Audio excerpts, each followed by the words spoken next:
जय श्री राधे। आप सभी भक्तों का स्वागत है एचडी शिव दर्शन ब्लॉग में। दोस्तों, आज की कथा में मीराबाई, जो कि एक बहुत ही भगवान श्री कृष्ण की परम भक्त थीं, उनके पूर्व जन्म के बारे में इंद्र जी महाराज द्वारा बताया गया है। बहुत ही सुंदर प्रसंग है। चलिए जानते हैं इंद्र जी महाराज ने क्या बताया जो मीराबाई हैं उनके पूर्व जन्म के बारे में। पूर्णिमा के दिन वीर कुंवरी जी, जो मीराबाई की मां है, उनके विषय में भी वर्णन आता है बंधुओं की दूधा जी के यहां पर संत वैष्णव आते रहते थे, और जब भी कोई संत आते थे तो दूधा जी का प्रस्ताव जाता था कि भगवान, अगर आपको अवकाश हो तो घर पर आइए, कथा सुनाइए भागवत की। मैं अपनी कथाओं में कहा करता हूं बंधुओं, सूरदास, मीराबाई, कुंभन दास, रैदास, ये जितने भी भगवत भक्त कलिकाल में हुए ना, सबकी जन्मदात्री हमारी श्रीमद् भागवती है। श्रीमद् भागवत से ही उद्गम हुआ है, इन्हीं के भावों से ही पुष्ट होकर के ये सब पधारे। इसलिए बंधुओं, जीवन में कभी श्रीमद् भागवत का आश्रय मत छोड़ना। श्रीमद् भागवत ही दिव्य चेतना धारण करके जब चित्त में विराजमान होगी, तभी भक्ति भाव प्रकट होगा। मैं अपनी कथाओं में कहा करता हूं, कथा से धर्म नहीं सीख पाओगे। श्रीमद् भागवत की कथा धर्म नहीं सिखाती, अर्थ नहीं सिखाती, मोक्ष नहीं देती। श्रीमद् भागवत कुछ नहीं देगी। श्रीमद् भागवत केवल प्रेम लक्षणा भक्ति प्रदान करती है। कृष्ण प्रिय लगने लगते हैं भागवत से। तो कुंवरी जी बैठकर के कथा सुनती थी। जो भी संत आते थे कथा सुनाते थे। श्रीमद् भागवत की कथा हुई, एक संत सुना रहे थे, तो मीराबाई की माता जी बड़ी जिज्ञासाएं प्रकट करती थी। कथा के बाद में प्रश्न पूछती थी व्यास जी से, अनेक प्रश्न पूछती थी। बंधुओं, ज्ञान सदैव जिज्ञासा के पात्र में ही टिकता है। जिज्ञासा होनी चाहिए। मीराबाई का आप जब चरित्र सुनोगे, इतने प्रश्न करती थी, इतने प्रश्न, और ऐसे ऐसे प्रश्न कि अच्छे अच्छे ज्ञानी चुप हो जाते थे। लेकिन बंधुओं, एक समय ऐसा आता है मीराबाई के जीवन में कि प्रश्नों का समाधान मिल जाता है, सब समाप्त हो जाते हैं। जब तक जिज्ञासा है, जब तक प्रश्न है, तब तक ही बस भाग रहे हैं। जैसे ही सबका उत्तर, कृष्ण आएंगे, सबके उत्तर अपने आप मिलेंगे। और यही हुआ। मीराबाई की माताजी जब कथा सुनती थी, गर्भ में बालक है, और ये तो निधान भागवत में भी बताया गया कि जब गर्भवती माता हो तब तो कथा का आश्रय जरूर लेवे, क्योंकि गर्भ का बालक जब गर्भ में होता है तभी उसकी बुद्धि मति का निर्माण होता है। उस समय कथा सुनाई जाए तो निश्चित बालक पर प्रभाव देगी। तो मीराबाई की माताजी कथा सुनती थी, ऐसे ऐसे प्रश्न करती थी। बोले, भगवान, आप कहते हैं कि ठाकुर जी ने मन बनाया, मैं अकेला हूं, बहुत होना चाहता हूं, तब भगवान ने सृष्टि बनाई। जो पूर्ण काम है उसको एको हम बहुश्याम की स्थिति क्यों? जिसको संसार से कोई मतलब नहीं है, जो अपने आप में परिपूर्ण है, उसको सृष्टि बनाने की इच्छा क्यों प्रकट होती है? ये सब प्रश्न कुंवरी जी करती हैं, मीराबाई की पूज्य माता जी। एक दिन प्रश्न किया, यदि माया भगवान के सामने टिक नहीं पाती तो फिर इस संसार को कौन बनाता है? संसार तो माया है, और जब माया भगवान के आगे नहीं टिक सकती तो क्या भगवान ने संसार को नहीं बनाया? ऐसे ऐसे प्रश्न बाई जी करती थी। दूधा जी बैठ करके सुनते थे, थोड़े आनंदित भी होते थे। चलो, प्रश्न तो अच्छे हैं, ऐसे प्रश्न जिज्ञासा प्रकट कर रही हैं, इसका मतलब श्रेष्ठता है, कथा सुनती हैं। परंतु बंधुओं, जैसे ही कथा में श्रीमद् भागवत में 10वां स्कंद प्रारंभ हुआ और नंदस्त्वात्मज उत्पन्ने जाता आह्लादो महामना आहूय विप्रान वेदज्ञान स्नातः सुचिरलंकृत वाचयित्वा स्वस्तेनम जात कर्मात्मजस्य वै कारयामास विधिवत पुत्र देवार्चनम तथा। जैसे ही नंदोत्सव की कथा प्रारंभ हुई, एक दिन 2 दिन निकल गए। अब दूधा जी कहें कि भाई रोज प्रश्न पूछती थी बहू रानी, आजकल प्रश्न नहीं पूछ रही है। पूछवाया, बोले अब कोई जिज्ञासा नहीं तुम्हारी? तो बस सजल नेत्रों से बोल पड़ी कि पता नहीं जब से कृष्ण जन्म हुआ तब से ऐसा लग रहा है मानो प्रश्न उठता तो है, लेकिन प्रश्न का उत्तर भी हृदय में अपने आप ही आ जाता है। ये बात सुनकर के दूधा जी समझ गए, निश्चित ही गर्व का बालक साधारण नहीं है। संकेत तो जन्म से पहले से ही होने लगे थे कि भक्तिमती मीरा का अवतरण होने वाला है। और जब शरद पूर्णिमा का समय आया और दास दासियों ने जाकर के दूधा जी को बताया, बोले कि बधाई हो, आपके घर आपके पुत्र के यहां एक सुंदर कन्या ने जन्म लिया है। बंधुओं, मीराबाई के चरित्र में आता है कि श्री राव दूधा जी ने मेड़ता में इतना उत्सव मनवाया, इतना उत्सव मनवाया, सुनने वालों को यही लगता था कि लाला हुआ है, सुनने वालों को यही लगता था कि पुत्र हुआ है। लेकिन जब पता चलता कि नहीं पुत्र नहीं पुत्री हुई है, तो राव दूधा जी की सब लोग जाकर के बलैया लेते, प्रणाम करते, बोले धन्य हैं आप। आजकल वुमेन एम्पावरमेंट की बात होती है, कहते हैं कि प्राचीन काल के भारत में माताओं को नहीं करते थे, माताओं का जन्म की बात सुनते ही माता पिता ऐसा करते आदि। अरे ये वो लोग करते थे जिनकी बुद्धि विकृत थी, लेकिन राव दूधा जी, उनके विषय में वर्णन आता है जैसे श्री कृष्ण जन्मोत्सव 6 महीने मास पर्यंत चलता रहा, वर्ष पर्यंत चलता रहा, ऐसे मीराबाई का जन्मोत्सव भी मास पर्यंत चलता रहा। सबको बधाइयां बांट रहे हैं, अपने गले के हार दे देते हैं। एक बार एक व्यक्ति ने राव दूधा जी से पूछा, भगवान ये जब से आपके पुत्र के पुत्री हुई है तब से आप बड़े प्रसन्न दिखाई देते हो। ऐसा होता है कि कई घरों में लक्ष्मी जन्म लेती है और उस लक्ष्मी के जन्म लेते ही घर में कुछ अद्भुत होने लग जाता है। तो निश्चित ही आपके पुत्र के जो पुत्री हुई है उसके आने के बाद आपके घर में क्या ऐसा हुआ कि आप इतने प्रसन्न रहते हो। लोग बागों को कहता सुना गया, हम लोग इतने परिवारों में जाते हैं, लोग कहते हैं महाराज जी जब से हमारे घर में बेटी हुई तब से धन की कोई कमी नहीं, जब से हमारे घर में बेटी हुई फैक्ट्री बहुत बढ़िया चल रही है, जब से हमारी बेटी हुई तब से हमारे काम ऐसे चल रहे हैं। लेकिन राव दूधा जी क्या कहते हैं, बोले भैया जब से हमारे घर में पुत्री हुई है ना, तो मेड़ता में पहले से ही बहुत संत आते थे, लेकिन जब से हमारे पुत्र की पुत्री हुई है तब से ऐसा लगता है एक कोना अयोध्या, दूसरा कोना वृंदावन, तीसरा कोना बद्रीनाथ, चौथा कोना, बोले इतने संतों की जमात आती है, इतने वैष्णव आते हैं, इतने भक्त वृंद हमारे मेड़ता में सहज ही अनायास ही आ जाते हैं। तो हमें लगता है कि हमारे घर लक्ष्मी नहीं साक्षात भक्ति रानी आई है, साक्षात भक्ति महारानी पधारी है। बंधुओं, संतान के जन्म लेने से धन बढ़े, वैभव बढ़े, ऐश्वर्य बढ़े, यश बढ़े, मान बढ़े, कीर्ति बढ़े, ये सबकी इच्छा होती है, पर संतान के आती भक्ति बढ़े। ये राव दूधा जी के साथ हुआ।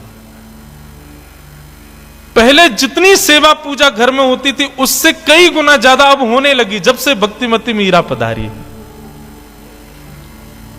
ब्राह्मणों ने सुंदर कुंडली बनाई और नामकरण के लिए जैसे ही बैठे तो सब देखा तो शरद पूर्णिमा के दिन मध्य दिवस में मीराबाई का जन्म हुआ। सूर्य आकाश में थे तब मीराबाई का प्रादुर्भाव हुआ।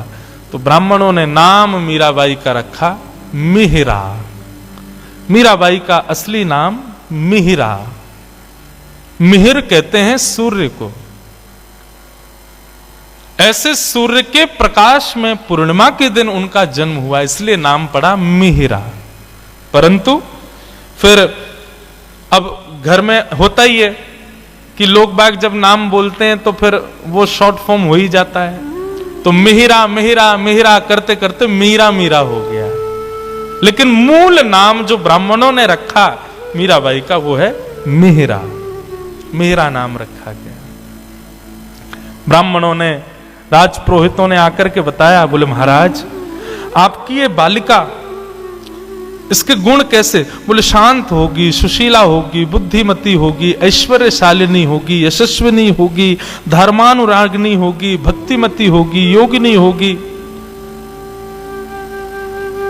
संसार के सुख से रहित रहने वाली होगी, ज्यादा संसार के भोग विलास उपभोग में इसकी रति कम होगी, अपने कुल को यश प्रदान करने वाली होगी, माता पिता का नाम अमर करने वाली होगी, दसों दिशाओं में युग युगांतकों तक आपकी इस बालिका का नाम रहेगा, कई मानवों की प्रेरणा की स्रोत बनेगी।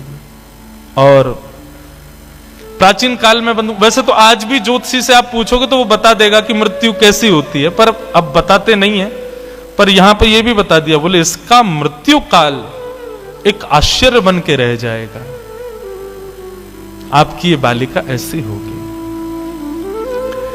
ये सब भाव सुनकर के राव दूधाजी बड़े प्रसन्न रहने लगे।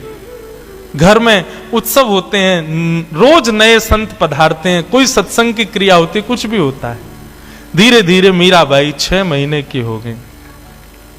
बंधुओं, छोटे छोटे बालक रोते हैं तो रोने पर हम लोग टॉफी दे दें, खिलौना दे दें, आदि आदि वस्तु दे दें कि उससे वो शांत हो जाए। लेकिन मीराबाई के चरित्र में आता है कि बाईसा जब रोती थी तो उनके सामने खिलौने रखे जाते, खाने की वस्तु रखी जाती, लेकिन उससे भी कितनी भी आवाज करो, ध्वनि करो, कुछ भी करो, उससे उनका चित्त शांत नहीं होता था। एक दिन राव दूधाजी ने सुना बड़ी जोर से रोने की आवाज आ रही है। अरे भैया, ये मिहिरा रो क्यों रही है? रानियों ने कहा, भगवान पता नहीं, सुबह से शांत करा रही हूं पर हो ही नहीं रही। राव दूधाजी बोले, लाओ मुझे दो, मैं लेके जाता हूं।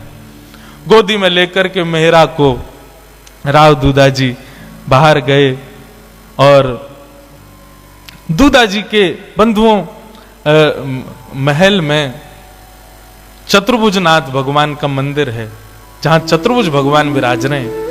मीरा को लेकर के जा रहे हैं, रोना शांत नहीं कर रहे, खूब शांत करा रहे हैं, लेकिन जैसे ही चतुर्भुज भगवान के मंदिर में लेकर के गए, घंटे घड़ियाल बज रहे थे, आरती चल रही थी।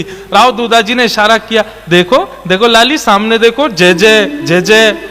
मीराबाई ने जैसे ही सामने ठाकुर जी को देखा, शांत हो गए। एक टक अपलक नेत्रों से 6 महीने की बालिका ठाकुर जी को देख रही है और ठाकुर जी के रूप पर मानो वहीं से ही न्योछावर हो रही है।